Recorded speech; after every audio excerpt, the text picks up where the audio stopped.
Assalamualaikum warahmatullahi wabarakatuh. Welcome back to my channel. Halo teman-teman, apa kabar semuanya?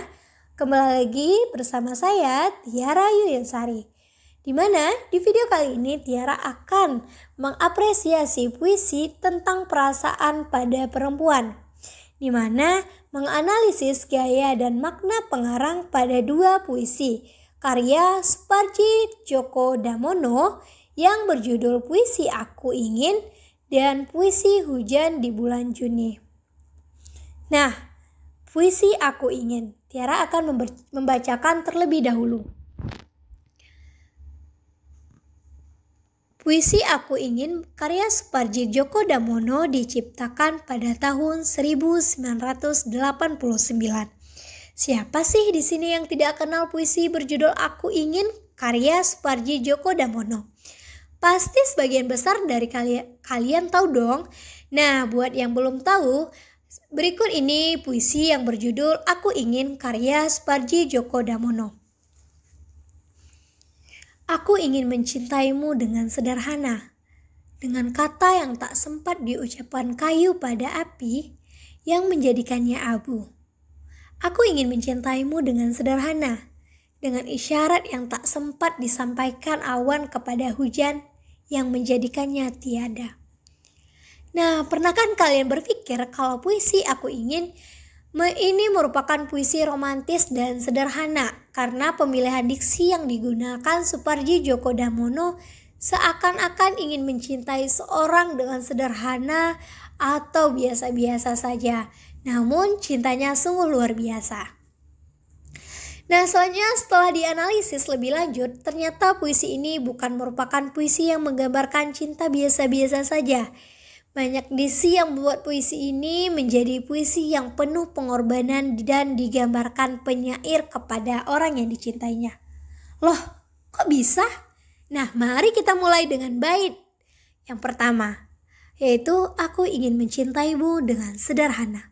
Hal itu menggambarkan si penyair ingin mencintai seorang dengan biasa-biasa saja.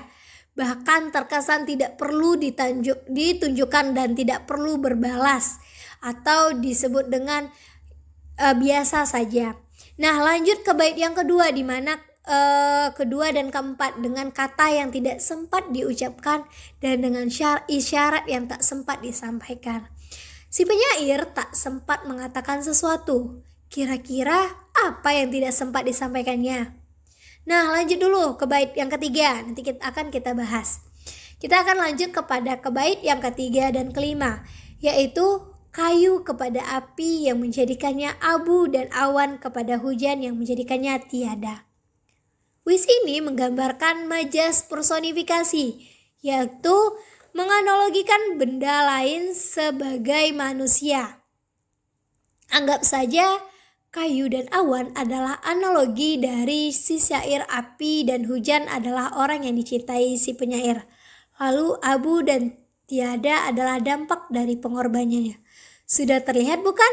Si penyair telah mengorbankan dirinya demi orang yang dicintainya hingga menjadikan abu dan tiada. Begitu besar si penyair mengungkapkan pengorbanannya dan rasa cintanya kepada seseorang melalui kata yang sederhana namun bermakna yang luar biasa. Pengorbanan cintanya begitu besar sehingga ia tidak menghiraukan dirinya sendiri. Nah, itulah tadi puisi dari Soetardi Kalsum yang berjudul Aku Ingin.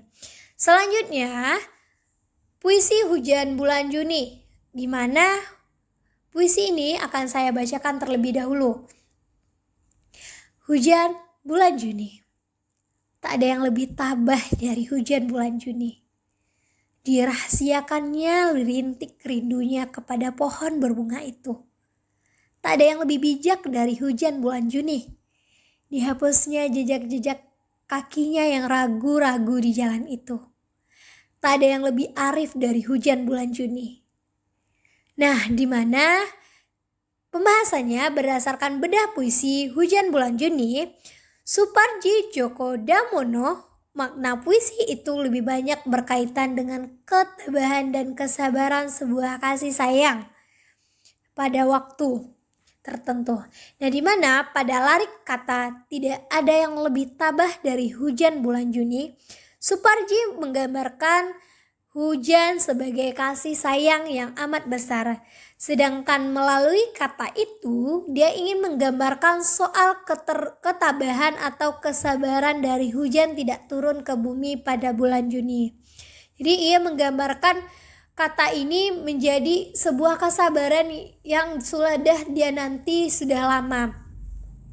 Nah, dalam kalender tahunan, Juni pada umumnya digambarkan sudah masuk musim kemarau, sehingga mustahil hujan turun di bulan Juni. Sehingga mengandung makna tentang ketabahan, kesabaran seseorang untuk tidak menyampaikan sayang dan rindunya pada orang yang dicintainya. Sedangkan lirik tak ada yang lebih bijak dari hujan bulan Juni. Ini digunakan Suparji untuk menggambarkan bahwa dia mampu dengan ketabahannya menahan kerinduannya dan tidak menyampaikan sayang dan juga rindunya kepada orang yang ia cintainya. Nah, sementara lirik dihapusnya yang jejak-jejak kakinya yang ragu-ragu di jalan itu, di mana Suparji ini menggambarkan ingin menghapus keraguan, di mana prasangka jelek atau overthinkingnya yang hinggap di hatinya dalam menaati orang yang dia cintainya. Jadi dia coba menghalangi pikiran-pikiran yang membuat dirinya tidak karuan, sehingga ditulislah dengan dihapusnya jejak-jejak kakinya yang ragu-ragu di jalan itu. Selanjutnya adapun pada lirik tak ada yang lebih arif dari hujan bulan Juni, yaitu Suparji ingin menggambarkan dia pandai menyembunyikan rasa sayangnya, rindunya pada orang yang dicintainya. Nah, begitu besar ungkapan ini sebagai kepada perempuan, yaitu kepada orang yang dicintainya. Sehingga dalam penggambaran puisi, kedua puisi ini sangat luar biasa, sehingga banyak kesan dan pesan yang dapat kita sampaikan dari kedua puisi karya Suparji Djoko Damono ini. Nah, apabila ada kesalahan kata yang telah saya sampaikan dan kurang menarik yang saya jelaskan, saya mohon maaf. Terima kasih telah menonton video ini dan jangan lupa untuk teman-teman like, komen, dan subscribe dan tekan juga tombol loncengnya. Nah, terima kasih. Assalamualaikum warahmatullahi wabarakatuh.